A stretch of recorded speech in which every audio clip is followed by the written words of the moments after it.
Sebelum ceritanya dimulai, silahkan tulis di kolom komentar dari daerah mana saja teman-teman yang menonton cerita ini. Jangan lupa like dan subscribe agar channel ini bisa semakin berkembang dan bisa mempersembahkan cerita yang lebih menarik lagi. Udara di dalam kamar terasa berat, sesak oleh aroma campuran obat-obatan yang tajam dan wangi bunga lili yang dipajang di sudut ruangan. Bagi Helena, wangi bunga itu terasa palsu, sebuah pemanis yang gagal menutupi pahitnya kenyataan. Sudah 3 minggu ia terbaring di atas ranjang empuk yang kini terasa seperti penjara. Tubuhnya, yang dulu gesit dan penuh energi, kini terasa seperti milik orang lain. Setiap gerakan kecil membutuhkan upaya besar, dan napasnya seringkali terasa dangkal, seolah paru-parunya lupa cara bekerja dengan benar. Dokter mengatakan ini adalah efek dari kelelahan ekstrim yang memicu penyakit lama, sebuah kondisi autoimun yang menyerang persendian dan organ dalamnya. Ia harus beristirahat total, melepaskan semua beban pikiran. Helena memejamkan mata, mencoba mencari posisi yang lebih nyaman. Beban pikiran. Ironis sekali, justru di saat seperti inilah pikirannya bekerja paling keras, berputar-putar dalam kabut kebingungan dan rasa bersalah. Ia merasa bersalah karena telah merepotkan semua orang, terutama suaminya, Dirgantara, dan ibu mertuanya, Jumini. Mereka berdua adalah malaikat pelindungnya. Sejak ia jatuh sakit, mereka tak pernah sekalipun meninggalkannya. Dirgantara, suaminya yang tampan dan selalu tenang itu, akan duduk di sampingnya selama berjam-jam, membacakan berita dari tabletnya, atau sekadar menggenggam tangannya. Genggaman tangan itu terasa hangat dan menenangkan, sebuah jangkar di tengah badai yang mengamuk di dalam tubuhnya. Jangan khawatirkan apapun, sayang, bisiknya setiap hari, suaranya dalam dan meneduhkan. Fokus saja pada kesembuhanmu. Urusan perusahaan, urusan rumah, semua aku yang tangani bersama ibu. Dan Jumini, ibu mertuanya, berubah menjadi perawat paling telaten di dunia. Pagi-pagi sekali, ia sudah masuk membawa semangkuk bubur hangat yang dibuatnya sendiri. Ia akan menyuapi Helena dengan sabar, mengelap bibirnya dengan tisu, lalu membenahi bantal dan selimutnya. Cepat sembuh, ya, nak Helena. Kami semua merindukan senyummu, katanya dengan tatapan penuh kasih. Kasih sayang mereka begitu melimpah, begitu tulus, hingga terkadang membuat Helena ingin menangis karena terharu. Ia begitu beruntung memiliki mereka. Namun, di sudut hatinya yang paling dalam, ada sebuah perasaan aneh yang mengganjal. Sebuah bisikan kecil yang sering ia abaikan.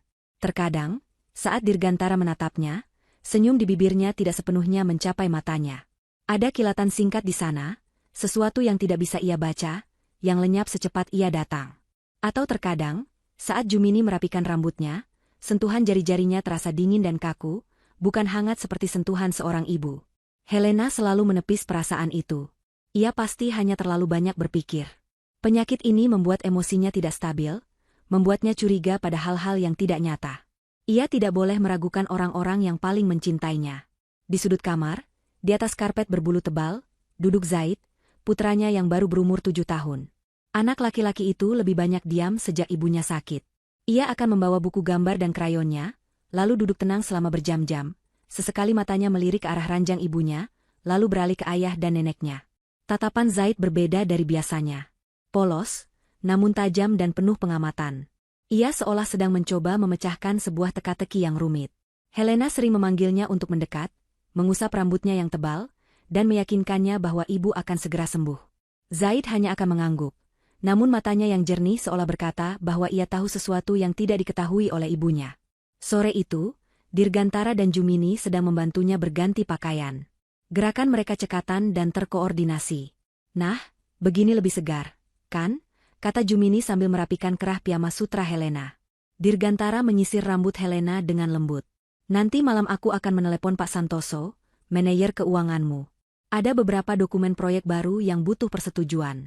Tapi kamu tenang saja, aku sudah mempelajarinya. Aku akan mengambil keputusan terbaik untuk perusahaan, ujar Dirgantara. Helena mengangguk lemah. Terima kasih, Mas. Aku tidak tahu harus bagaimana tanpamu. Sama-sama, sayang. Itu sudah kewajibanku, jawab Dirgantara, mengecup keningnya. Kecupan itu terasa dingin di kulit Helena. Lagi-lagi perasaan aneh itu muncul. Ia menatap wajah suaminya lekat-lekat. Tampan, rapi, dengan senyum menawan yang selalu bisa meluluhkan hatinya. Tidak mungkin ada yang salah. Ini semua hanya perasaannya saja. Menjelang malam, setelah makan dan minum obat, rasa kantuk yang berat mulai menyerangnya.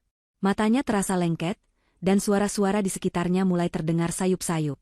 Ia melihat Jumini menyelimutinya hingga sebatas dada, dan Dirgantara mematikan lampu utama, hanya menyisakan lampu tidur yang temaram. "Selamat istirahat, sayang," bisik Dirgantara. Samar-samar Helena melihat mereka berdua berjalan keluar dari kamar, menutup pintu dengan sangat pelan. Zaid masih di sudut ruangan, pura-pura tertidur di atas karpet dengan buku gambar di pelukannya.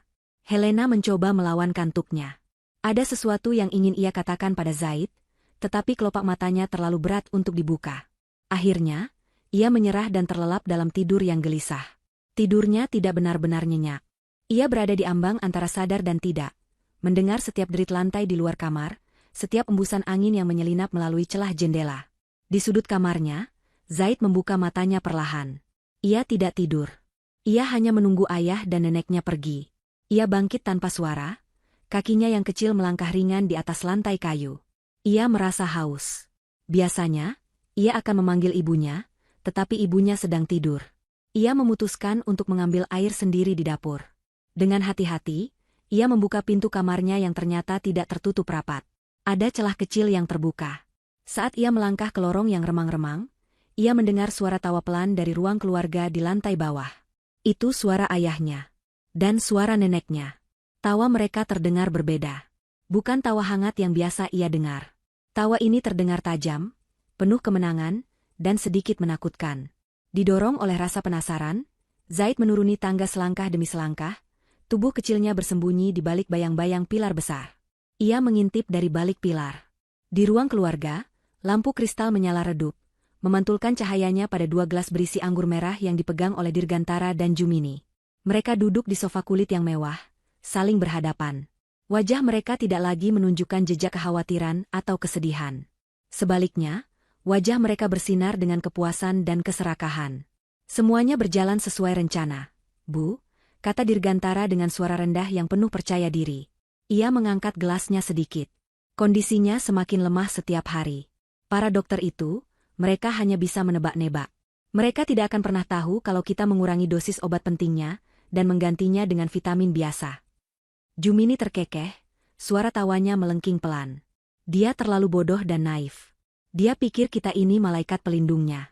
Padahal, kita adalah malaikat pencabut nyawanya, perlahan-lahan. Zaid menahan napas.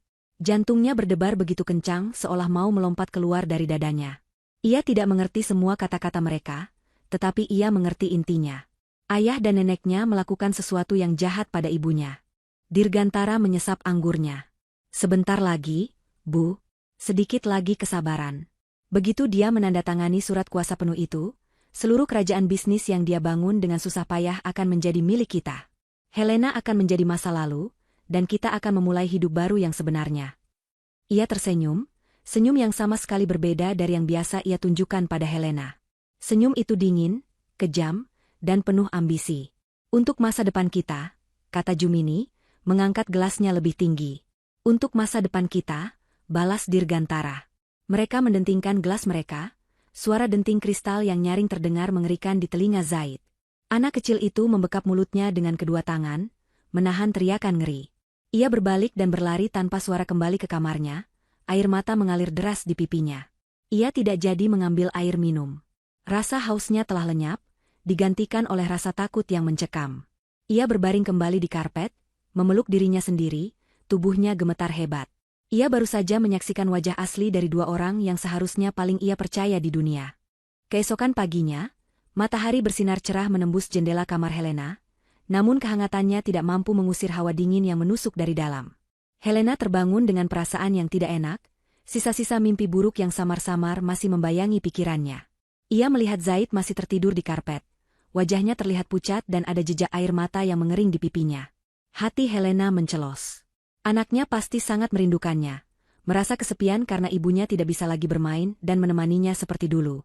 Pintu kamar terbuka dan Jumini masuk membawa nampan sarapan. "Selamat pagi, Nak Helena. Bagaimana tidurmu semalam?" Sapanya dengan senyum ramah yang kini terasa janggal di mata Helena. "Selamat pagi, Bu." "Lumayan," jawab Helena singkat, mencoba memaksakan seulas senyum. Jumini meletakkan nampan di meja samping tempat tidur. "Syukurlah. Ayo, sarapan dulu." Bubur ayam spesial buatan ibu, biar tenagamu pulih.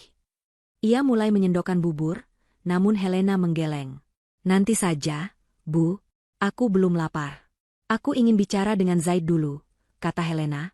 Jumini tampak sedikit kecewa, tetapi ia menyembunyikannya dengan baik. Oh, baiklah. Kalau begitu, ibu tinggal dulu, ya. Nanti kalau mau makan, panggil saja.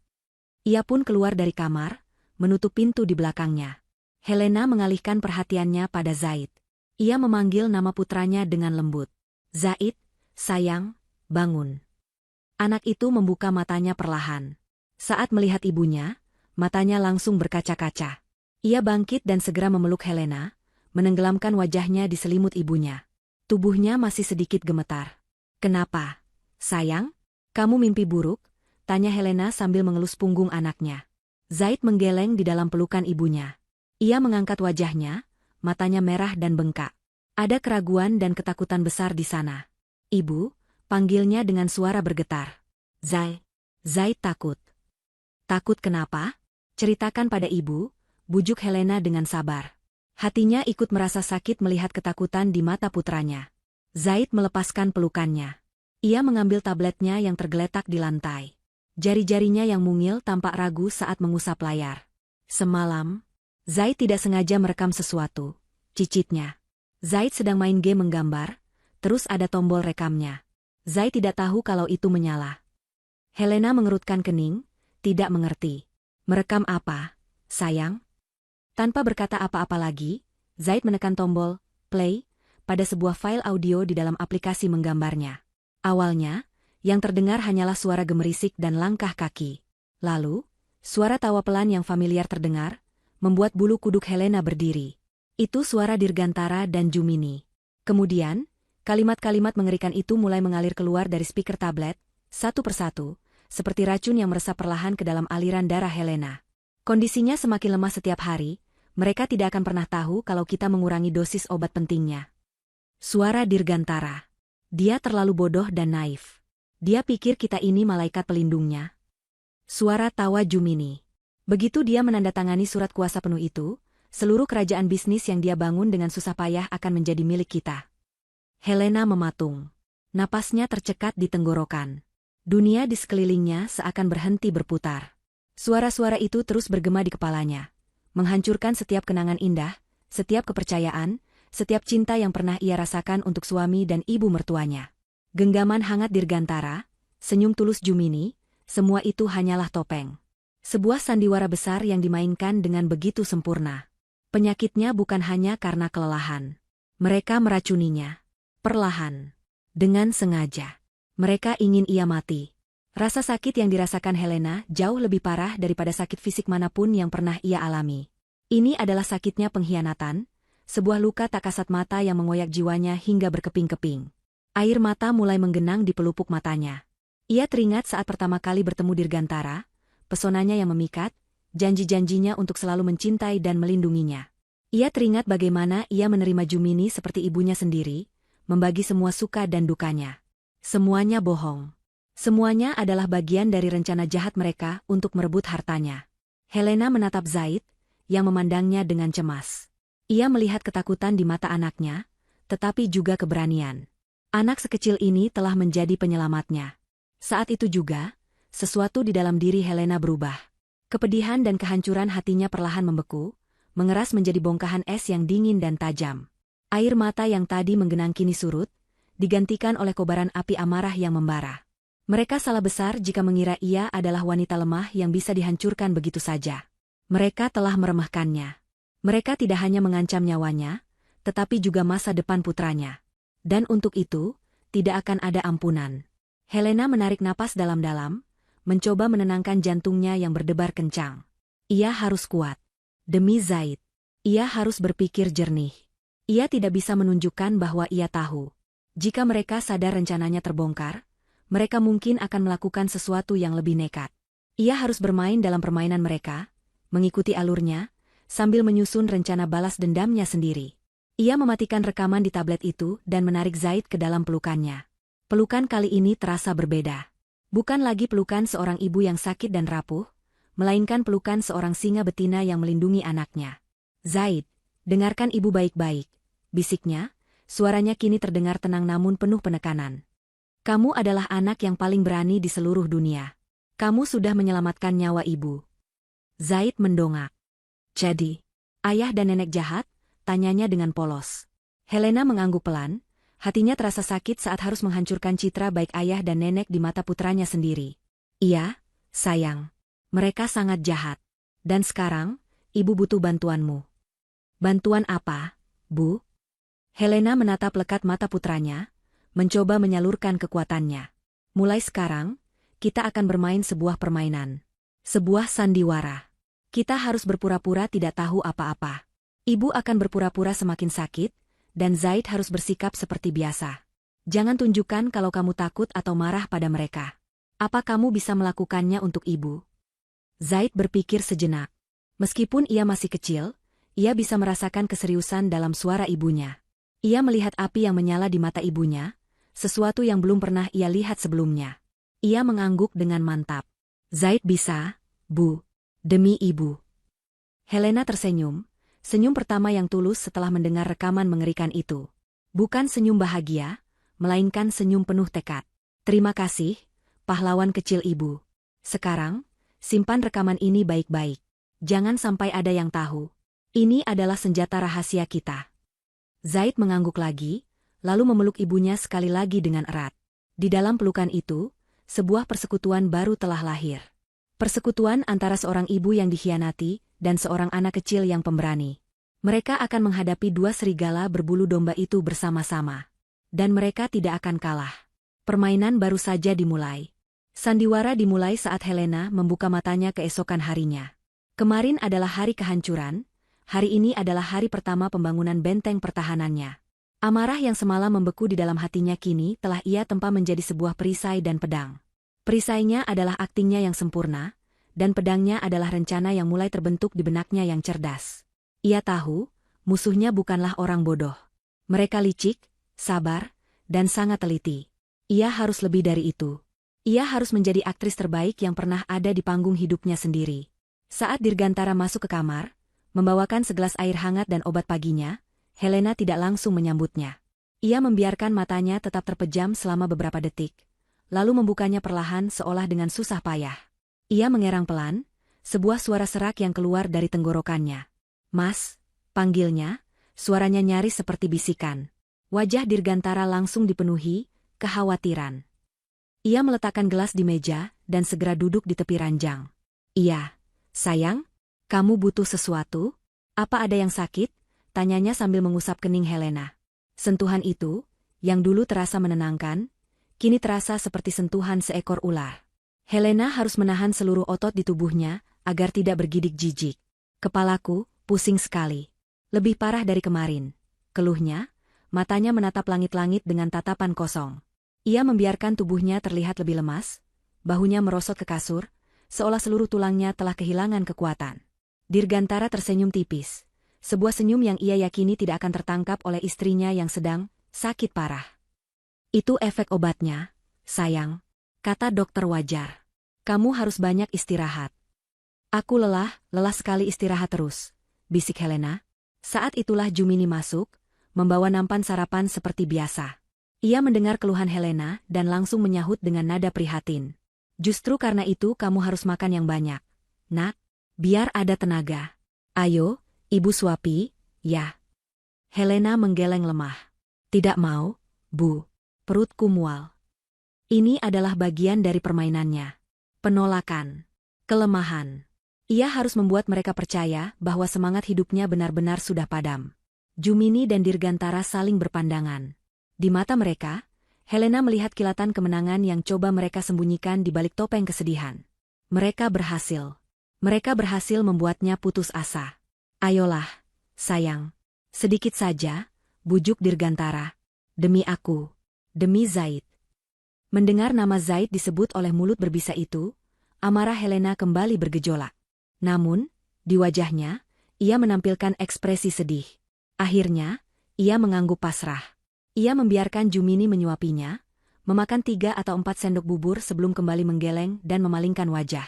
Bagi mereka, itu adalah tanda kekalahan. Bagi Helena, Itu adalah bahan bakar yang ia butuhkan untuk bertahan. Hari itu berjalan dengan sangat lambat. Helena menghabiskan sebagian besar waktunya dengan memejamkan mata, berpura-pura tidur. Namun di balik kelopak matanya yang terkatup rapat, otaknya bekerja secepat kilat.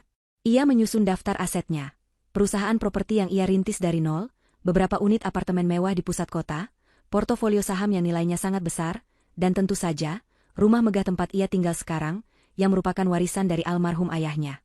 Ia memetakan kekuatannya, Zaid, putranya yang menjadi mata dan telinganya, dan dua orang kepercayaan yang ia harap masih setia padanya. Pak Prasetyo, notaris tua yang sudah seperti ayah baginya, dan Ibu Rahayu, direktur bank yang telah menjadi mitra bisnisnya selama bertahun-tahun. Ia harus menghubungi mereka. Tapi bagaimana? Ponsel utamanya selalu berada di meja samping tempat tidur, dalam jangkauan Dirgantara. Ia tidak mungkin bisa menggunakannya. Tiba-tiba ia teringat sesuatu. Sebuah ponsel lama, model yang sudah ketinggalan zaman, yang ia simpan di dalam kotak sepatu lamanya di bagian paling belakang lemari pakaian. Baterainya pasti sudah habis, tapi di dalam kotak itu juga ada pengisi dayanya. Itu adalah satu-satunya harapannya. Kesempatan itu datang sore harinya. Jumini pamit pergi ke supermarket untuk membeli beberapa keperluan dapur. Dirgantara sedang menerima telepon bisnis yang penting di ruang kerjanya. Dari kamar, Helena bisa mendengar suaranya yang tegas dan berwibawa, sedang mendikte bawahannya. Zaid sedang les menggambar online di kamarnya. Ini adalah jendela waktu yang sempit, mungkin hanya 30 atau 40 menit. Ia harus bergerak sekarang. Dengan seluruh sisa kekuatannya, Helena menyingkap selimutnya. Rasa sakit yang tajam langsung menjalar di persendiannya. Sebagian adalah sakit sungguhan dari penyakitnya, sebagian lagi ia lebih-lebihkan. Ia menjejakkan kakinya di lantai yang dingin, tubuhnya gemetar menahan beban. Berpegangan pada tepi ranjang, ia perlahan berdiri. Kepalanya terasa pusing, ruangan di sekelilingnya sedikit berputar. Ia menggigit bibirnya, menahan erangan. Ia tidak boleh bersuara. Langkah demi langkah, ia menyeret tubuhnya menuju lemari pakaian yang besar. Setiap langkah terasa seperti maraton. Keringat dingin mulai membasahi pelipisnya. Ia membuka pintu lemari dengan sangat perlahan agar tidak menimbulkan derit. Matanya langsung mencari tumpukan kotak sepatu di rak paling atas. Ia harus memanjat. Ada sebuah kursi kecil di sudut kamar. Ia menyeretnya tanpa suara, meletakkannya di depan lemari, lalu dengan sisa tenaga ia naik ke atasnya. Tangannya yang gemetar meraih kotak sepatu yang paling berdebu. Dapat. Ia turun dari kursi dengan hati-hati, membawa kotak itu seperti membawa harta karun. Ia kembali ke tempat tidur, menyembunyikan kotak itu di bawah selimut tebal. Jantungnya berdebar kencang, napasnya terengah-engah. Ia berhasil. Ia membuka kotak itu di bawah selimut.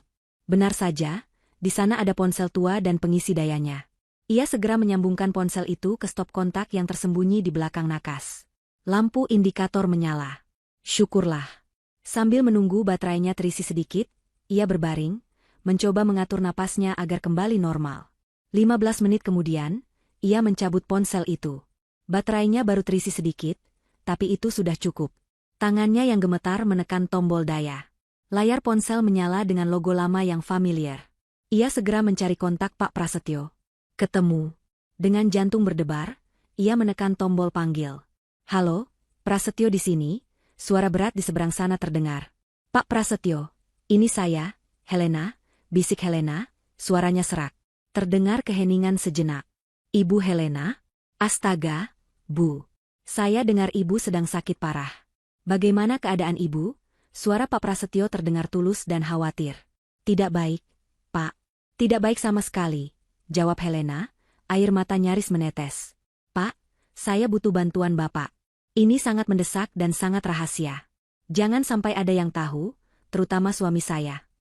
Nada bicara Pak Prasetyo langsung berubah serius. Baik, Bu. Saya mengerti. Apa yang bisa saya bantu?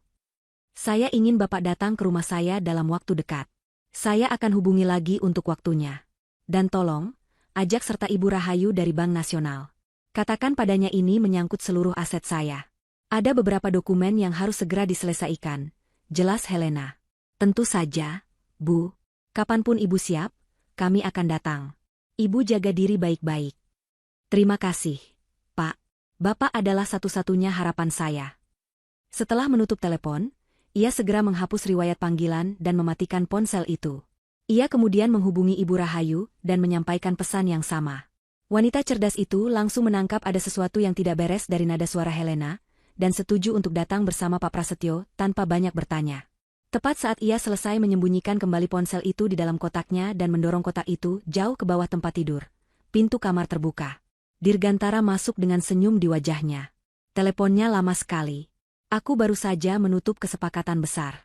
Seharusnya kamu yang melakukannya, sayang. Tapi tenang saja, semuanya aman di tanganku.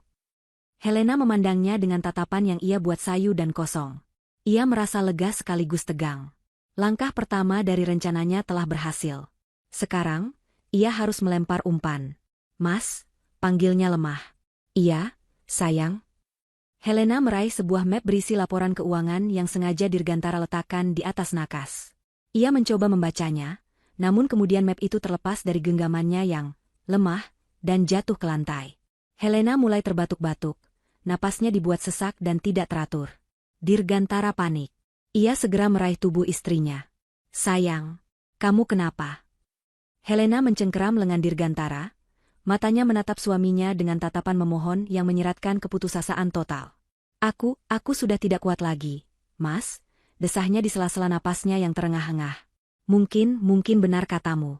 Aku harus melepaskan semuanya. Aku tidak sanggup lagi memikirkan ini semua. Wajah Dirgantara menunjukkan ekspresi kaget yang dengan cepat berubah menjadi keprihatinan yang mendalam. Namun, di balik matanya, Helena melihat kilatan yang ia tunggu-tunggu. Kilatan kemenangan mutlak. Umpannya telah dimakan. Beberapa hari setelah Helena melemparkan umpannya, suasana di dalam rumah berubah secara drastis. Jika sebelumnya Dirgantara dan Jumini memainkan peran sebagai perawat yang sabar, kini mereka bertransformasi menjadi dua predator yang merasa mangsanya sudah tidak berdaya. Kesabaran mereka telah habis, digantikan oleh ketidaksabaran yang nyaris tidak bisa mereka tutupi lagi. Tekanan yang mereka berikan pada Helena meningkat dari jam ke jam, terasa seperti dinding yang perlahan-lahan merapat untuk menghimpitnya. Perawatan mereka menjadi lebih mekanis dan tidak tulus. Jumini masih menyuapinya, tetapi gerakannya lebih cepat dan kasar. Jika bubur tumpah di dagu Helena, ia akan mengelapnya dengan sedikit sentakan kesal. Kata-kata manisnya kini terdengar seperti mantra yang diulang-ulang tanpa perasaan. Ayo, nak, makan yang banyak biar cepat kuat. Kuat untuk apa? Ya, kuat untuk menandatangani dokumen. Begitu kira-kira pesan tersirat yang Helena tangkap. Dirgantara, di sisi lain, mulai menjadikan kamar Helena sebagai ruang kerja keduanya. Ia akan duduk di sofa sambil menelepon rekan-rekan bisnisnya. Sengaja mengeraskan suaranya saat membahas masalah-masalah perusahaan yang rumit. Ia akan mendesah frustrasi, mengacak-acak rambutnya, dan berkata, andai saja Helena sehat, dia pasti tahu cara menyelesaikan ini. Atau, ini proyek besar, risikonya tinggi. Aku harus mengambil keputusan sendiri. Semoga saja aku tidak salah langkah dan membuat perusahaan bangkrut. Semua itu adalah bagian dari perang psikologis mereka. Mereka ingin Helena merasa tidak berguna, menjadi beban, dan akhirnya merasa bersalah. Mereka ingin ia percaya bahwa satu-satunya cara ia bisa berkontribusi adalah dengan menyerahkan segalanya kepada mereka. Dua pahlawan yang telah berkorban begitu banyak. Helena menerima semua itu dengan kepasrahan yang sempurna.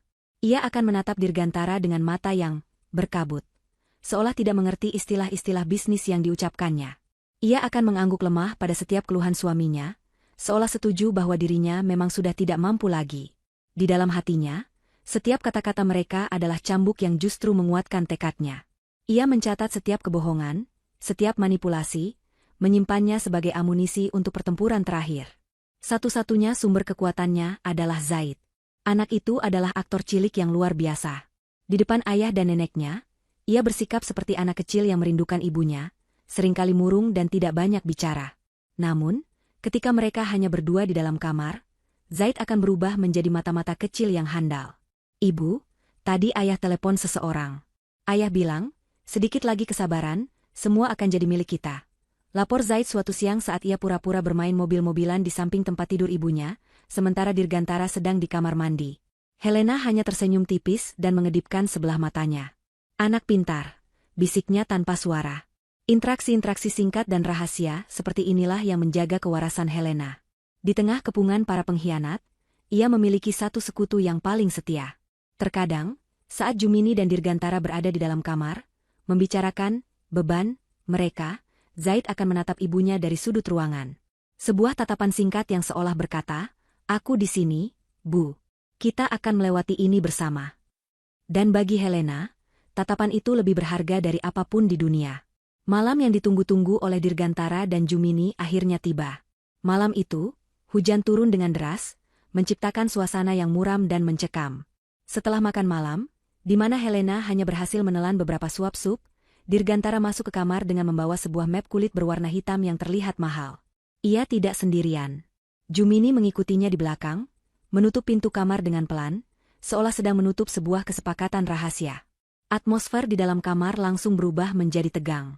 Helena, yang sedang berbaring, mencoba mengatur napasnya. Inilah saatnya. Babak pertama dari akhir cerita mereka akan dimulai. Dirgantara menarik kursi dan duduk di samping tempat tidur. Jumini berdiri di belakangnya, seperti seorang jenderal yang mengawasi prajuritnya. Wajah mereka berdua terlihat serius, namun mata mereka tidak bisa menyembunyikan kilatan keserakahan. "Sayang," mulai Dirgantara, suaranya dibuat selembut dan setenang mungkin. "Aku dan ibu sudah berpikir keras selama beberapa hari ini. Kami sangat mengkhawatirkan kesehatanmu, dan juga masa depan perusahaan." Ia meletakkan map kulit itu di atas selimut Helena. Sentuhan kulit yang dingin itu terasa seperti sengatan listrik bagi Helena. "Aku tahu kamu sudah lelah. Kamu sudah berjuang sangat keras, baik untuk melawan penyakitmu maupun untuk membangun perusahaan ini." Lanjutnya, tangannya menggapai dan mengelus tangan Helena. "Sekarang, sudah saatnya kamu beristirahat. Benar-benar beristirahat, tanpa memikirkan apapun." Helena menatap wajah suaminya, lalu beralih ke wajah ibu mertuanya. Ia menampilkan ekspresi bingung dan rapuh. "Maksudmu?" tanyanya dengan suara serak. Jumini melangkah maju. "Maksud suamimu, Nak, biarkan kami yang menanggung bebanmu. Kamu sudah bekerja seumur hidupmu. Sekarang, biarkan kami yang bekerja untukmu." Dirgantara membuka map itu. Di dalamnya, ada setumpuk kertas tebal dengan banyak tulisan dan materai. "Ini bukan sesuatu yang memaksa, sayang. Anggap ini sebagai cara kami untuk melindungimu dan semua hasil kerja kerasmu. Ini adalah surat kuasa pengalihan aset dan kepemilikan perusahaan. Sifatnya sementara, tentu saja. Hanya sampai kamu benar-benar sembuh." Kebohongan yang begitu lancar. Sementara. Helena tahu, sekali ia menandatanganinya, tidak akan ada kata kembali. Itu akan menjadi akhir dari segalanya baginya. Dengan menandatangani ini, kamu memberikan kami wewenang penuh untuk mengelola semuanya. Kamu tidak perlu lagi pusing memikirkan rapat, tagihan, atau gaji karyawan. Kamu bisa fokus 100% pada terapi dan pemulihanmu. Bukankah itu yang terbaik? Kata Dirgantara lagi. Nadanya begitu persuasif, begitu meyakinkan, hingga orang lain mungkin akan langsung percaya. Helena menunduk, menatap tumpukan dokumen itu. Di dalam pikirannya, ia sudah melihat wajah Pak Prasetyo dan Ibu Rahayu. Ia sudah mengatur jadwal kedatangan mereka. Ia hanya perlu mengulur waktu sedikit lagi. Ia harus memainkan adegan terakhir dari babak ini dengan sempurna. Ia mengangkat kepalanya, menatap Dirgantara dengan mata yang ia buat berkaca-kaca. "Jadi, aku tidak akan punya apa-apa lagi?" tanyanya dengan nada yang menyeratkan ketakutan akan kehilangan. Dirgantara tersenyum menenangkan. "SSST, jangan berkata seperti itu. Tentu saja kamu masih punya segalanya. Hanya saja, sementara ini, kami yang akan menjaganya untukmu. Anggap kami ini brankas teramanmu." Helena terdiam selama beberapa saat, seolah sedang menimbang keputusan terberat dalam hidupnya. Dirgantara dan Jumini menahan napas, menunggu dengan tegang. Akhirnya, Helena mengangguk dengan sangat pelan. "Baiklah," bisiknya pasrah. Jika ini memang yang terbaik." Wajah Dirgantara dan Jumini langsung bersinar karena kelegaan dan kemenangan. Dirgantara segera mengeluarkan sebuah pulpen mewah dari saku jasnya. "Kamu tidak akan menyesali ini, sayang. Ini adalah keputusan yang benar." Ia menyodorkan pulpen itu kepada Helena. Helena menatap pulpen itu, lalu pada tumpukan dokumen, dan terakhir pada wajah suaminya. Inilah puncaknya. Ia mengangkat tangannya perlahan. Ia sengaja membuatnya gemetar hebat, seolah ia tidak punya tenaga bahkan hanya untuk memegang sebuah pulpen. Jari-jarinya yang lunglai terulur, semakin dekat ke arah pulpen yang dipegang oleh suaminya. Dirgantara dan Jumini mencondongkan tubuh mereka ke depan. Mata mereka terpaku pada tangan Helena yang gemetar itu, tidak sabar untuk menyaksikan momen penyerahan total itu. Ujung jari Helena yang sengaja ia buat gemetar hanya berjarak beberapa milimeter dari permukaan pulpen yang dingin dan licin itu. Di matanya, pulpen itu bukan lagi sekadar alat tulis. Ia adalah gerbang menuju kehancuran atau kemenangan. Di keheningan kamar yang hanya dipecah oleh suara deras hujan di luar, momen itu terasa membeku, meregang menjadi keabadian. Ia bisa merasakan tatapan Dirgantara dan Jumini yang begitu intens, begitu penuh harap, seolah mereka sedang mencoba menarik tangannya dengan kekuatan pikiran mereka. Mereka lapar, dan ia adalah hidangan utama yang tersaji di atas piring perak. Di dalam benaknya, Helena menghitung setiap detik. Jantungnya berdebar kencang, bukan karena takut, melainkan karena adrenalin yang memompa deras. Sedikit lagi. Bertahanlah. Mereka akan segera tiba. Ia harus memainkan babak ini dengan sempurna, mengulur waktu tanpa menimbulkan kecurigaan yang berlebihan. Jemarinya menyentuh pulpen itu. Dirgantara tersenyum tipis. Sebuah senyum kemenangan yang prematur. Namun, alih-alih menggenggamnya, Helena membiarkan jari-jarinya yang lunglai tergelincir. Pulpen itu menggelinding dari genggaman suaminya, jatuh tanpa suara ke atas selimut tebal. "Ah!" seru Helena pelan, menarik tangannya kembali seolah kaget. Decakan kesal yang sangat pelan lolos dari bibir Jumini, namun ia segera menutupinya dengan ekspresi prihatin. Dirgantara mengambil pulpen itu lagi. Kesabaran di wajahnya mulai menipis seperti lapisan es di bawah terik matahari. "Tidak apa-apa, sayang. Coba lagi. Pelan-pelan saja," katanya, suaranya sedikit lebih tegang dari sebelumnya. Helena menatap suaminya dengan tatapan yang ia buat penuh rasa bersalah dan kebingungan. "Maaf, Mas, tanganku tiba-tiba terasa kram. Aku tidak bisa merasakannya," bisiknya. Ia kemudian mengalihkan pandangannya ke tumpukan dokumen. Aku masih tidak begitu mengerti." Di halaman 3, pasal 4, di situ tertulis, semua aset bergerak dan tidak bergerak. Apa itu artinya termasuk perhiasan peninggalan ibuku juga? Pertanyaan itu jelas di luar dugaan Dirgantara. Ia mengerutkan kening, mencoba mengingat isi dokumen yang mungkin tidak ia baca sedetail itu. Tentu saja tidak, sayang. Itu hanya istilah hukum. Maksudnya aset-aset besar seperti perusahaan, properti. Tapi di sini tidak ada penjelasannya. Potong Helena dengan nada polos yang dibuat-buat. "Bagaimana kalau nanti ada salah paham? Aku tidak mau perhiasan ibu jatuh ke tangan yang salah. Itu satu-satunya kenangan yang aku punya." Ia mulai terbatuk pelan, sebuah batuk kering yang terdengar menyedihkan. Jumini, yang sedari tadi diam, akhirnya kehilangan kesabarannya. "Sudahlah, Nak Helena. Jangan terlalu banyak berpikir. Nanti kepalamu tambah pusing. Dirgantara tahu apa yang terbaik. Percaya saja padanya. Tanda tangani saja, semua akan beres," katanya dengan nada sedikit memaksa. Helena menatap ibu mertuanya, dan untuk pertama kalinya, ia membiarkan sedikit perlawanan terlihat di matanya yang sayu. "Justru karena kepala saya pusing, Bu, saya harus berhati-hati. Ini menyangkut seluruh hidup saya." Perkataan itu membuat Dirgantara sadar bahwa memaksa secara terang-terangan adalah sebuah kesalahan. Ia harus kembali ke taktik manipulasi lembutnya. Ia memberi isyarat pada ibunya untuk diam. "Ibumu benar, sayang. Tapi kamu juga benar. Tentu kita harus memastikan semuanya jelas." Ia kemudian mulai menjelaskan pasal itu dengan panjang lebar, menggunakan istilah-istilah yang rumit, berharap bisa membuat Helena semakin bingung dan akhirnya menyerah. Rencananya berhasil separuh. Helena memang berpura-pura semakin bingung, tetapi ia tidak menyerah. Sebaliknya, ia menggunakan kebingungan itu sebagai senjata. "Jadi, kalau aset bergerak, itu maksudnya mobil, saham, lalu bagaimana dengan lukisan-lukisan di ruang tamu? Itu bergerak atau tidak? Kan bisa dipindahkan?" tanyanya lagi, seperti seorang anak kecil yang baru belajar. Wajah Dirgantara mengeras. Rahangnya menegang. "Helena, kumohon. Jangan mempersulit ini," katanya, nada suaranya kini kehilangan semua kelembutannya. Di saat yang sama, Helena tidak hanya berakting. Seluruh indranya bekerja maksimal.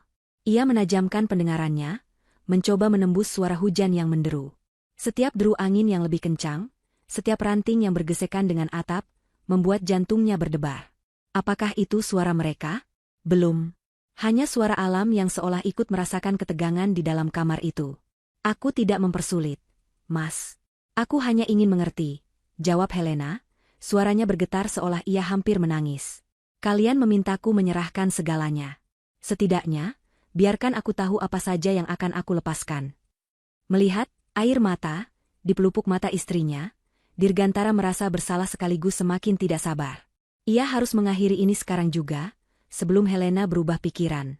Baik, aku minta maaf, katanya, kembali melembutkan suaranya. Dengar, aku bersumpah akan menjaga semuanya dengan baik. Termasuk perhiasan ibumu dan lukisan-lukisan itu. Kamu percaya padaku, kan? Helena menatapnya lama, lalu mengangguk pelan. Anggukan itu adalah lampu hijau yang ditunggu-tunggu oleh Dirgantara. Kalau begitu, sekarang tanda tangani, ya? Sebelum kamu terlalu lelah. Ia kembali menyodorkan pulpen itu. Kali ini, ia memegang tangan Helena, mencoba membimbing jari-jari istrinya untuk menggenggam pulpen tersebut. Sentuhan kulitnya terasa dingin dan lengket. Helena merasa mual, tetapi ia menahannya. Ia membiarkan Dirgantara menuntun tangannya. Ujung pulpen itu kini hanya berjarak seinci dari garis tanda tangan yang telah disiapkan. Inilah momen kritisnya. Dan saat itulah ia mendengarnya. Sebuah suara yang berbeda dari deru hujan. Suara yang samar, namun pasti. Suara mesin mobil yang dimatikan, diikuti oleh suara bantingan pintu mobil yang pelan. Mereka telah tiba. Waktu seakan berjalan lambat. Tepat saat Dirgantara hendak menekan tangannya ke atas kertas, Helena menarik tangannya kembali dengan tiba-tiba. Ia memegangi kepalanya dengan kedua tangan, tubuhnya menegang. Tunggu, pekiknya. Suaranya terdengar panik dan kesakitan. Dirgantara dan Jumini tersentak kaget. Ada apa lagi, Helena? Seru Dirgantara, amarahnya kini tidak bisa ditutupi lagi. Kepala ibu pusing sekali. Keluh Helena, matanya terpejam rapat, wajahnya berkerut menahan sakit. Ia sengaja meninggikan suaranya, memanggil dirinya sendiri dengan sebutan, ibu, seolah sedang berbicara pada Zaid dalam keadaan mengigau. Rasanya seperti berputar-putar, sangat sakit. Erangannya memenuhi ruangan, sebuah pertunjukan penderitaan yang begitu meyakinkan. Dirgantara dan Jumini saling berpandangan dengan frustrasi. Mangsa yang sudah di depan mata tiba-tiba meronta. Dan di tengah erangan Helena yang memilukan, sebuah suara lain yang nyaring dan tegas membelah keheningan malam. Ding dong. Suara bel pintu. Suara bel pintu itu terdengar seperti lonceng gereja di tengah badai, sebuah anomali yang mengejutkan dan tidak pada tempatnya. Untuk sesaat, Dirgantara dan Jumini membeku, ekspresi mereka berubah dari frustrasi menjadi amarah murni. Siapa yang berani bertamu di jam selarut ini, di tengah hujan badai, dan yang paling penting, di tengah momen puncak dari rencana mereka? Siapa sih malam-malam begini? Geram Dirgantara, melepaskan tangan Helena dengan kasar. Ia menatap pintu kamar seolah bisa melihat menembusnya, dan menghanguskan siapapun yang ada di balik pintu depan. Abaikan saja. Mungkin hanya salah alamat, desis Jumini. Matanya tidak lepas dari tumpukan dokumen di atas ranjang. Baginya, tidak ada yang lebih penting dari selembar tanda tangan itu. Helena, yang masih memegangi kepalanya, sedikit mengintip dari sela-sela jarinya. Ia melihat kepanikan di wajah mereka, dan merasakan gelombang kepuasan yang dingin. Rencananya bekerja. Kavaleri penyelamatnya telah tiba di gerbang. Ding dong. Bel berbunyi lagi, kali ini lebih lama dan lebih tegas, seolah tidak akan menerima penolakan. Sialan, umpat Dirgantara pelan. Ia tidak punya pilihan. Jika ia mengabaikannya, tamu itu bisa saja membuat keributan. Dengan langkah berat yang penuh amarah, ia berjalan keluar dari kamar. Ibu di sini saja. Pastikan dia tidak berbuat macam-macam. Perintahnya pada Jumini sebelum menghilang di lorong. Helena bisa mendengar langkah kaki Dirgantara yang berat menuruni tangga, diikuti oleh suara gerendel pintu depan yang dibuka dengan kasar. Lalu, ia mendengar suara suaminya, nadanya ketus dan tidak ramah. Ya, cari siapa? Kemudian, sebuah suara lain menjawab, suara berat dan berwibawa yang sangat Helena kenal. Suara Pak Prasetyo. Selamat malam. Maaf mengganggu. Kami mencari Ibu Helena. Di dalam kamar, Jumini menatap Helena dengan curiga. Siapa itu? Kamu mengundang seseorang? Tanyanya tajam. Helena hanya menggeleng lemah, wajahnya masih menampilkan ekspresi kesakitan. Aku tidak tahu, Bu. Aku tidak mengundang siapa-siapa, jawabnya dengan suara bergetar. Kebohongan itu terasa manis di lidahnya. Terdengar percakapan yang lebih panjang di lantai bawah. Nada suara Dirgantara berubah dari marah menjadi bingung, lalu terdengar sedikit panik. Tak lama kemudian, langkah kaki kembali terdengar menaiki tangga. Bukan hanya satu orang, tetapi 3 orang. Pintu kamar terbuka lebar. Dirgantara berdiri di ambang pintu, wajahnya pucat pasi seperti mayat. Di belakangnya, berdiri dua sosok yang kehadirannya langsung mengubah seluruh dinamika di dalam ruangan. Pak Prasetyo, notaris tua itu, berdiri tegak dengan setelan jas rapinya, wajahnya tenang namun matanya tajam seperti elang. Di sampingnya, Ibu Rahayu, sang direktur bank, berdiri dengan postur yang tak kalah berwibawa, tas kerjanya digenggam erat, matanya yang cerdas langsung memindai seluruh ruangan, berhenti sejenak pada tumpukan dokumen di atas ranjang, lalu menatap tajam ke arah Jumini. Kehadiran mereka seperti seember air es yang disiramkan ke dalam ruangan yang panas. Aura keserakahan dan tipu daya yang tadinya begitu kental, kini seakan menguap, digantikan oleh atmosfer formalitas yang dingin dan profesional. Jumini terkesiap. Mulutnya sedikit terbuka, matanya melotot tidak percaya. Ia menatap kedua tamu itu, lalu pada putranya, lalu pada Helena, mencoba mencari jawaban atas situasi yang tidak masuk akal ini. Bagaimana mungkin mereka bisa ada di sini? Dan kemudian, terjadilah momen yang paling memuaskan bagi Helena. Perlahan, dengan gerakan yang tidak lagi terlihat lemah, ia menurunkan tangannya dari kepalanya. Erangannya berhenti. Ekspresi kesakitan di wajahnya lenyap, digantikan oleh ketenangan yang dingin. Ia mendorong tubuhnya, bukan lagi dengan susah payah, melainkan dengan kekuatan yang terkontrol, hingga ia duduk tegak bersandar di kepala ranjang. Kabut kebingungan di matanya telah sirna, digantikan oleh tatapan yang jernih, tajam, dan penuh kuasa. Ia bukan lagi domba yang sekarat. Ia adalah sang ratu yang kembali menduduki singgasananya. Transformasi itu begitu total dan begitu tiba-tiba, hingga Dirgantara dan Jumini hanya bisa menatapnya dengan mulut ternganga. Mereka sedang menyaksikan kebangkitan seseorang yang mereka kira sudah berada di ambang kematian. Pak Prasetyo, Ibu Rahayu. Selamat malam. Terima kasih sudah bersedia datang di tengah hujan deras seperti ini, sapa Helena. Suaranya, yang selama berminggu-minggu hanya berupa bisikan serak, kini terdengar jelas, kuat, dan bergema di keheningan kamar. Dirgantara akhirnya berhasil menemukan suaranya, meskipun terdengar gagap. Hi Helena, apa maksud semua ini? Pak Prasetyo, Bu Rahayu, kenapa kalian ada di sini? Ia melambaikan tangannya ke arah dokumen. Kami hanya sedang membantu Helena mengurus beberapa surat. Pak Prasetyo melangkah masuk ke dalam kamar, diikuti oleh Ibu Rahayu. Ia tidak memedulikan Dirgantara. Matanya tertuju pada Helena, dan ia memberikan sebuah anggukan kecil yang penuh hormat.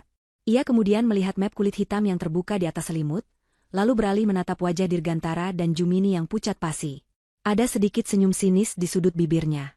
Selamat malam, Pak Dirgantara, kata Pak Prasetyo, suaranya yang berat dan tenang terdengar seperti palu hakim. Maaf mengganggu malam Anda. Ia berhenti sejenak, membiarkan ketegangan di dalam ruangan mencapai puncaknya. Kami diundang oleh Ibu Helena untuk sebuah finalisasi. Lanjutnya, matanya menatap lurus ke arah Dirgantara. Tapi sepertinya, ini finalisasi yang berbeda dari yang sedang Anda lakukan. Kata-kata itu jatuh seperti bom. Finalisasi yang berbeda. Kalimat sederhana itu menghancurkan seluruh sandiwara Dirgantara dan Jumini. Tidak ada lagi tempat untuk bersembunyi. Kebohongan mereka telah terurai, topeng mereka telah direnggut paksa, memperlihatkan wajah asli mereka yang penuh keserakahan dan kepanikan di bawah cahaya lampu kamar yang terang benderang. Keheningan yang mengikuti kata-kata itu terasa lebih memekakan daripada suara badai di luar. Itu adalah keheningan dari sebuah rencana yang telah hancur berkeping-keping. Kata-kata Pak Prasetyo, finalisasi yang berbeda, menggantung di udara, berat dan tajam seperti bilah guillotine yang siap jatuh. Untuk beberapa detik yang terasa seperti 1 jam, tidak ada yang bergerak atau bersuara. Dirgantara dan Jumini berdiri terpaku, wajah mereka adalah kanvas kosong tempat kepanikan dan ketidakpercayaan saling berebut untuk melukiskan ekspresi ngeri.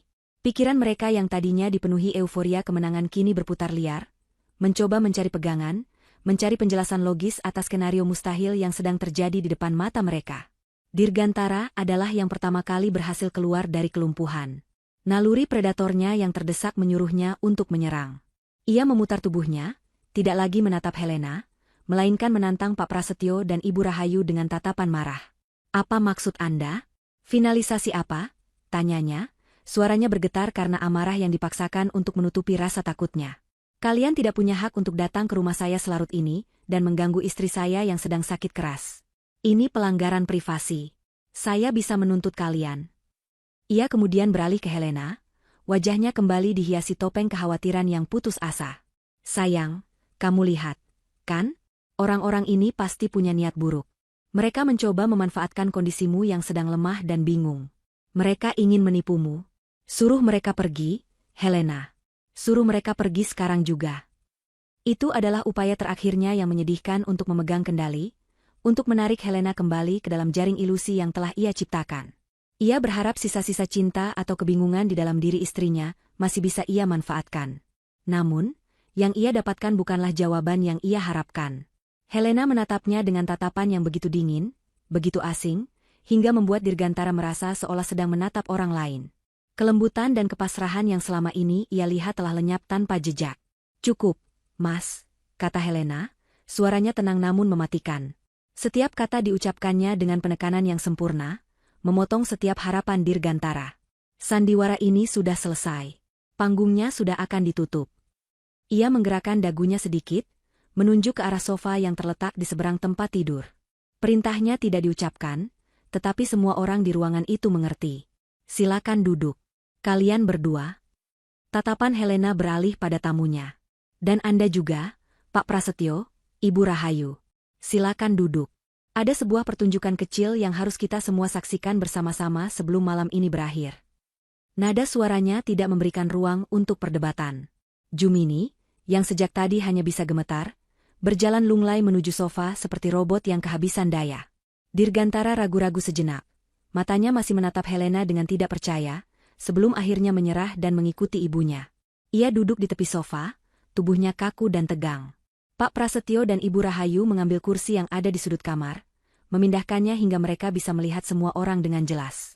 Ruangan itu kini telah berubah menjadi ruang sidang darurat. Helena adalah hakim di singgasananya, Pak Prasetyo dan Ibu Rahayu adalah dewan juri, sementara Dirgantara dan Jumini adalah dua terdakwa yang menunggu vonis mereka. Dengan gerakan yang tenang dan sama sekali tidak terlihat seperti orang sakit, Helena mengulurkan tangannya ke meja di samping tempat tidur. Ia tidak meraih gelas air atau botol obat. Ia meraih tablet milik Zaid.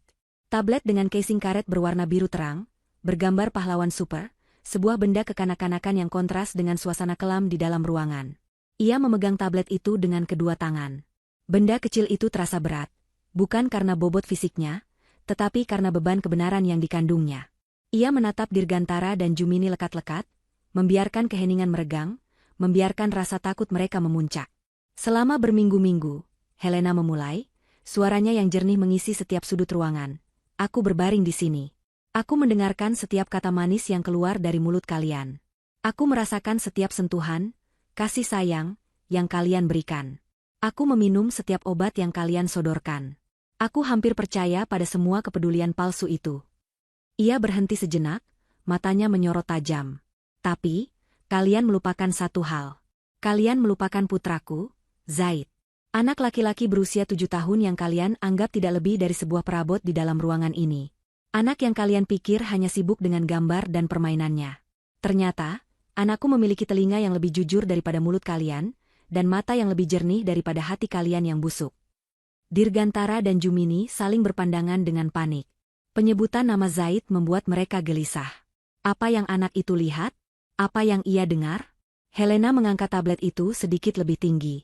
"Kalian datang malam ini, membawakanku dokumen untuk ditandatangani. Kalian memintaku menyerahkan seluruh hasil kerja kerasku, seluruh hidupku, dengan dalih agar aku bisa beristirahat dengan tenang." Ia tersenyum, sebuah senyum dingin yang tidak pernah Dirgantara lihat sebelumnya. Senyum itu membuatnya merinding. "Baiklah. Aku setuju. Mari kita tuntaskan semuanya malam ini. Tapi sebelum aku menandatangani dokumen kalian, lanjutnya, mari kita dengarkan sebuah wasiat terakhir yang sesungguhnya. Bukan wasiat dariku, tapi wasiat yang terekam dari mulut kalian berdua." Jantung Dirgantara seakan berhenti berdetak. "Rekaman? Apa maksudnya?" Ia menatap tablet di tangan Helena dengan ngeri. Ia mencoba mengingat-ingat, mencari percakapan apa yang mungkin telah didengar atau direkam. Pikirannya kosong. Ia terlalu percaya diri, terlalu yakin akan kebodohan istrinya, hingga ia menjadi ceroboh. Helena mengalihkan pandangannya dari wajah suami dan ibu mertuanya yang pucat pasi ke arah layar tablet. Jari telunjuknya yang lentik dan terawat, tangan yang sama yang beberapa saat lalu gemetar hebat, kini terlihat begitu kuat dan mantap. Jarinya melayang di atas ikon, play, berwarna hijau. Seluruh dunia seakan menahan napas.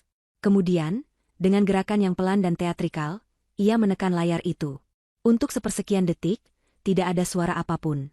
Lalu, Sebuah suara pecah memenuhi keheningan. Bukan suara kata-kata. Bukan suara musik. Melainkan suara tawa.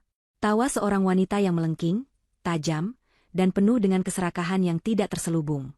Itu adalah suara tawa Jumini, tawa mengerikan yang sama seperti yang didengar Zaid dari balik pilar, yang kini bergema di dalam kamar terkutuk itu, menjadi nada pembuka bagi opera kehancuran mereka. Tawa melengking Jumini yang keluar dari speaker tablet terdengar begitu mengerikan di dalam ruangan yang sunyi itu. Itu adalah suara kemenangan yang mentah dan tidak disaring, suara dari lubuk hatinya yang paling serakah. Mendengar tawanya sendiri dalam konteks yang begitu berbeda, Jumini tersentak seolah baru saja disengat listrik. Ia menatap tablet di tangan Helena dengan horor, tangannya secara refleks terangkat untuk menutupi mulutnya sendiri, seolah berharap bisa menarik kembali suara itu. Kemudian, setelah tawa itu mereda, suara Dirgantara yang tenang dan penuh percaya diri mulai terdengar. Suaranya sendiri, yang kini menjadi musuh terbesarnya. Semuanya berjalan sesuai rencana, Bu, kata suara Dirgantara dari tablet. Kondisinya semakin lemah setiap hari. Para dokter itu, mereka hanya bisa menebak-nebak. Mereka tidak akan pernah tahu kalau kita mengurangi dosis obat pentingnya dan menggantinya dengan vitamin biasa. Jika kata-kata Pak Prasetyo adalah sebuah bom, maka kalimat pertama dari rekaman ini adalah ledakannya.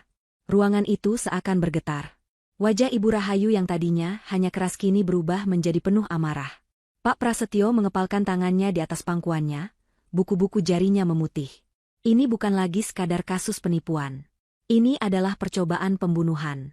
Tidak mungkin. Bisik Jumini, matanya liar mencari-cari pembelaan. Ia menatap Dirgantara, memohon putranya untuk melakukan sesuatu, untuk menghentikan mimpi buruk ini. Dirgantara sendiri tampak seperti orang yang baru saja melihat hantu.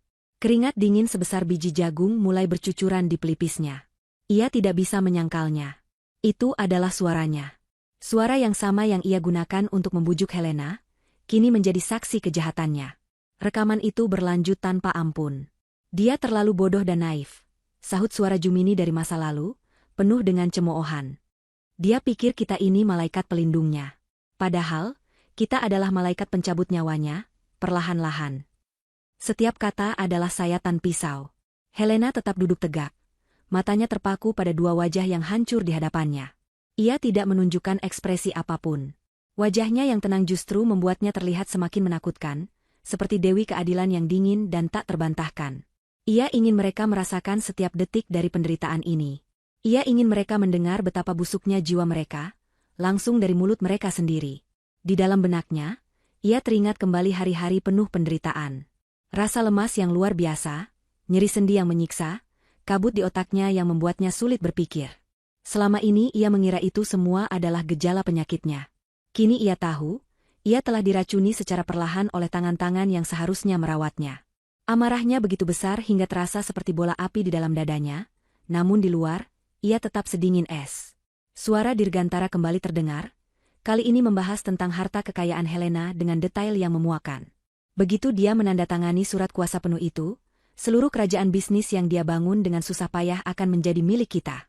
Apartemen di pusat kota akan langsung kita jual. Sahamnya akan kita cairkan. Aku sudah punya rencana untuk berinvestasi di proyek pertambangan di Kalimantan.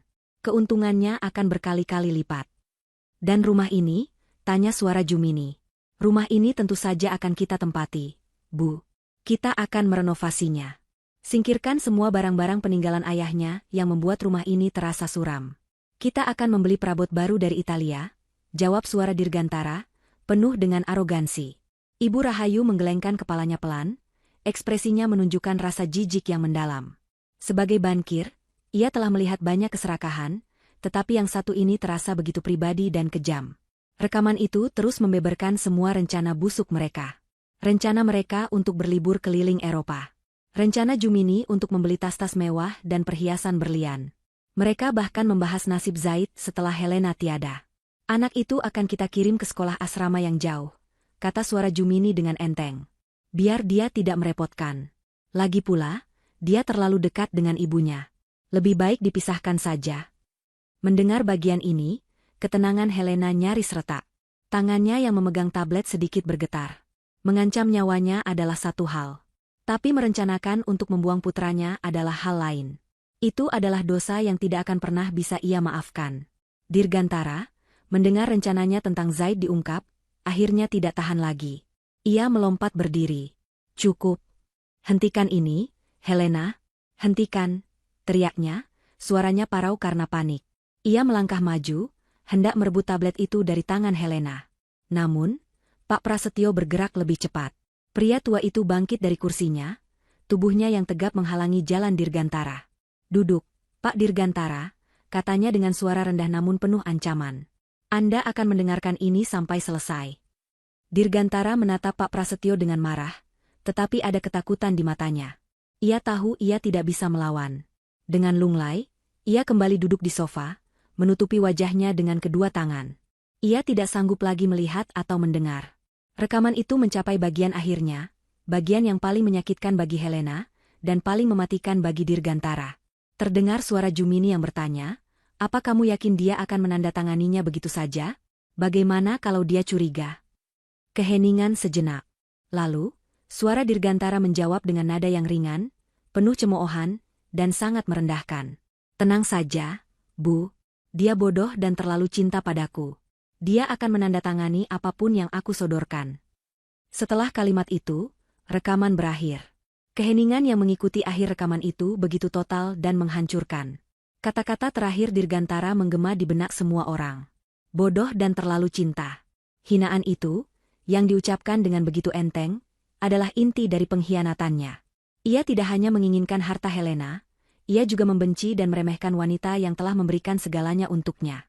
Helena menekan tombol, stop, dengan gerakan yang tenang. Ia meletakkan tablet itu di sampingnya. Pertunjukan telah berakhir. Ia mengangkat kepalanya dan menatap lurus ke arah suaminya, yang kini telah menurunkan tangannya dari wajahnya. Wajah Dirgantara adalah topeng kehancuran. Tidak ada lagi kebohongan, tidak ada lagi arogansi. Yang tersisa hanyalah seorang pria menyedihkan yang telah dihancurkan oleh kata-katanya sendiri. Keheningan di dalam kamar terasa begitu berat, seolah udara telah berubah menjadi timah. Di luar, hujan telah berhenti. Badai di dalam rumah itu pun telah mencapai puncaknya, menyisakan puing-puing kehancuran dari sebuah keluarga yang dibangun di atas kebohongan. Keheningan yang pekat dan berat menyelimuti ruangan, setelah kata-kata terakhir Dirgantara dari rekaman itu lenyap di telan udara. Itu adalah keheningan yang memekakan, dipenuhi oleh kebenaran yang telanjang dan mengerikan. Seluruh kebohongan, manipulasi, dan topeng kepalsuan telah dilucuti habis, meninggalkan dua jiwa yang busuk dan telanjang di tengah ruang sidang dadakan itu. Jumini adalah yang pertama kali pecah. Realitas menghantamnya seperti sebuah kereta barang. Semua mimpinya, rumah mewah, perhiasan berlian, liburan keliling dunia, status sosial yang terhormat, semuanya lenyap dalam sekejap, terbakar habis oleh apinya keserakahannya sendiri. Wajahnya yang pucat pasti berubah menjadi kebiruan. Matanya yang tadinya melotot ngeri kini berputar ke atas, hanya menyisakan bagian putihnya. Dadanya naik turun dengan cepat, ia terkesiap mencari udara yang seolah menolak masuk ke paru-parunya. Terdengar suara tercekik yang pelan, dan kemudian, tubuhnya yang lunglai ambruk dari sofa. Ia jatuh ke lantai dengan suara gedebuk yang pelan, terbaring tak sadarkan diri di atas karpet mahal yang begitu ia dambakan untuk menjadi miliknya. Ia pingsan, tak sanggup lagi menghadapi konsekuensi dari perbuatannya. Dirgantara menatap tubuh ibunya yang tergeletak di lantai dengan tatapan kosong. Pikirannya tidak bisa lagi memproses apapun. Rencananya hancur. Ibunya pingsan. Istrinya, yang ia anggap bodoh, ternyata adalah seorang ahli strategi yang brilian. Ia telah masuk ke dalam perangkap yang ia gali sendiri. Ia mengangkat kepalanya perlahan, menatap Helena. Di mata wanita itu, ia tidak melihat amarah atau tangisan. Ia hanya melihat kekosongan yang dingin, seolah Helena sedang menatap benda mati. Helena?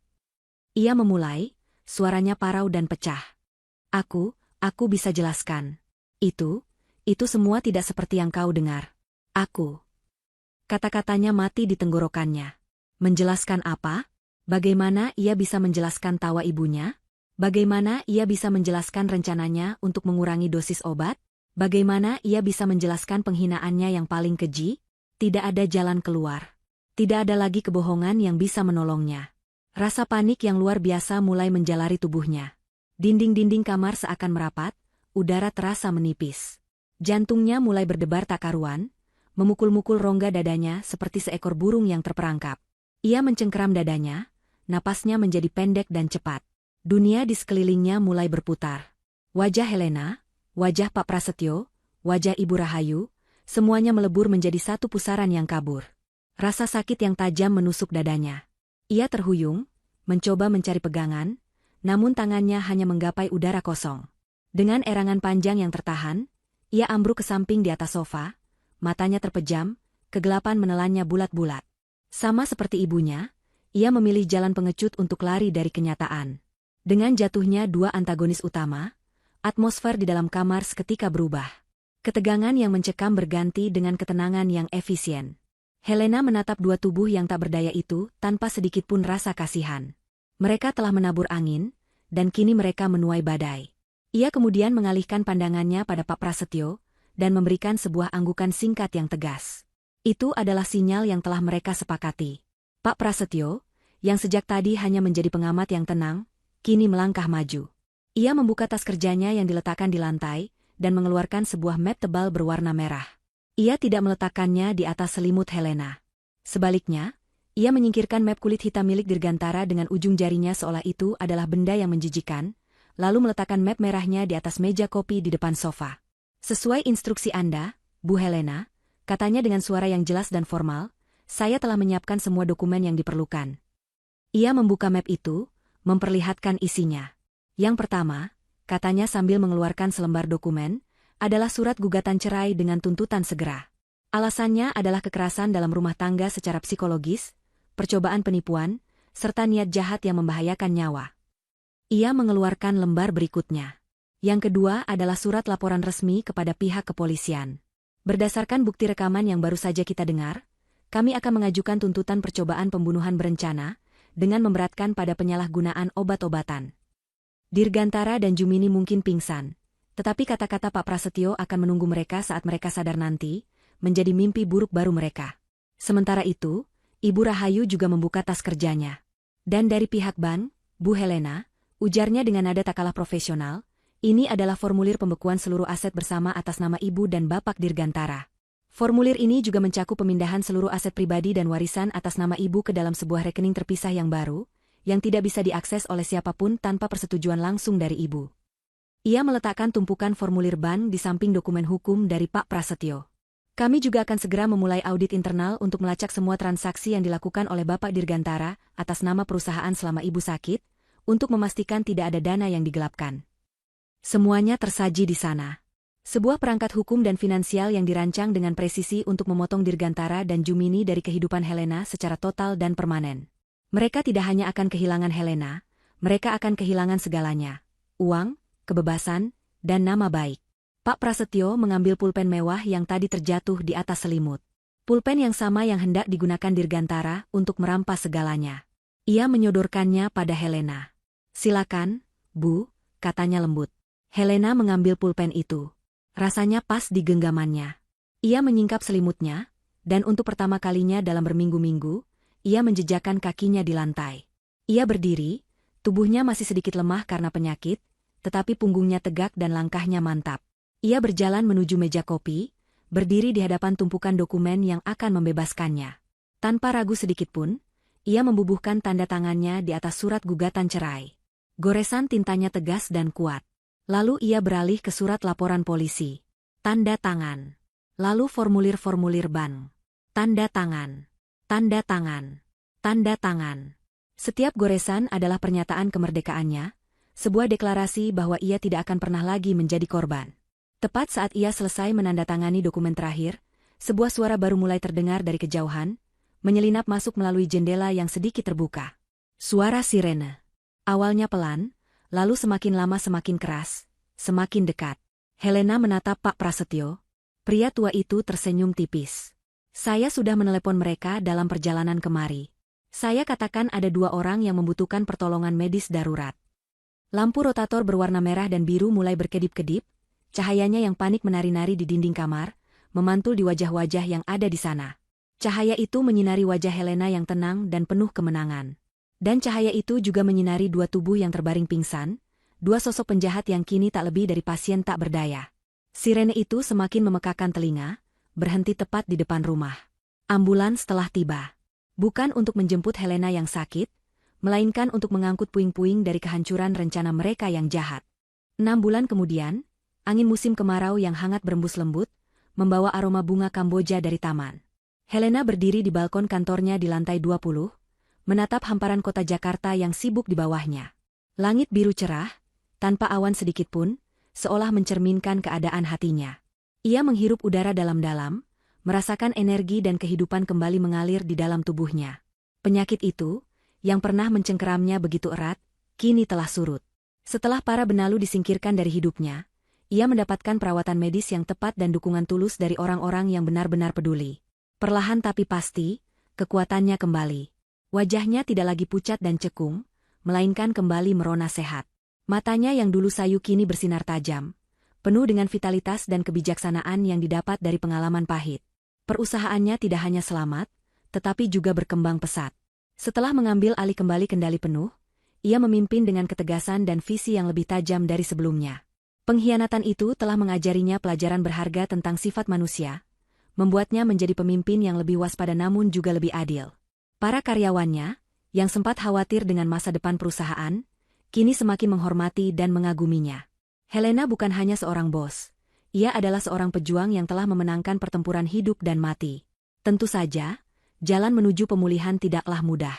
Ada hari-hari di mana bayangan pengkhianatan itu muncul kembali. Namun, ia tidak membiarkan dirinya tenggelam.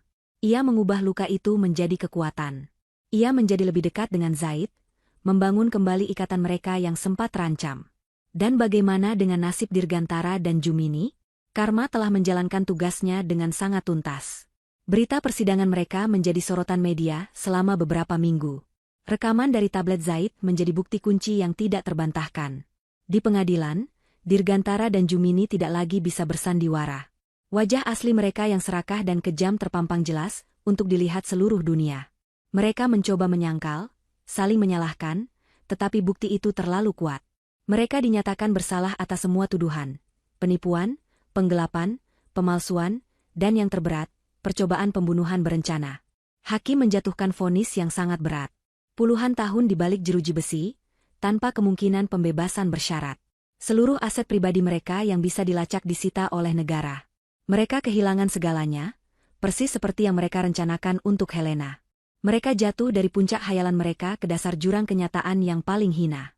Nama baik keluarga Dirgantara hancur lebur, menjadi bahan cemoohan dan kisah peringatan tentang keserakahan. Helena tidak pernah menghadiri persidangan itu. Ia tidak perlu melihat wajah mereka lagi. Baginya, mereka sudah mati sejak malam di mana rekaman itu diputar. Ia menyerahkan semuanya pada Pak Prasetyo dan sistem hukum. Ia memilih untuk fokus pada masa depan, bukan masa lalu. Ponsel di sakunya bergetar. Sebuah pesan masuk dari Pak Prasetyo. Semua proses banding mereka ditolak oleh pengadilan tinggi. Putusannya sudah final. Selamat menikmati hidup baru Anda, Bu. Anda pantas mendapatkannya. Helena tersenyum. Benar-benar tersenyum, senyum yang tulus dan damai. Ia mengetik balasan singkat, terima kasih atas segalanya, Pak, lalu memasukkan kembali ponselnya ke saku. Sebuah babak dalam hidupnya telah resmi ditutup. Ia berbalik dari balkon dan masuk kembali ke ruangannya. Di sana, di atas karpet yang empuk, Zaid sedang tengkurap sambil menggambar dengan krayon warna-warni. Anak itu kini jauh lebih ceria. Trauma yang ia alami perlahan memudar, digantikan oleh rasa aman dan cinta dari ibunya. Ia tidak lagi murung. Tawa riangnya kini sering terdengar memenuhi rumah. Ibu, lihat, seru Zaid sambil mengangkat kertas gambarnya. Helena berlutut di samping putranya. Di atas kertas itu, Zaid telah menggambar dua sosok. Satu sosok wanita yang tinggi dengan rambut panjang, dan satu sosok anak laki-laki kecil di sampingnya. Mereka berdua tersenyum lebar, bergandengan tangan. Di atas kepala mereka, Zaid menggambar sebuah matahari besar yang bersinar sangat terang, dengan sinar-sinar berwarna pelangi. Hati Helena terasa hangat. Ia memeluk putranya dengan erat, mencium puncak kepalanya yang wangi. Bagus sekali, sayang. Ini gambar terindah yang pernah ibu lihat. Itu kita, Bu, kata Zaid polos. Di bawah matahari yang bahagia. Iya, sayang. Itu kita, bisik Helena, matanya sedikit berkaca-kaca karena haru. Matahari kita akan selalu bahagia mulai sekarang. Mereka duduk di sana selama beberapa saat, di dalam kantor yang bermandikan cahaya matahari sore.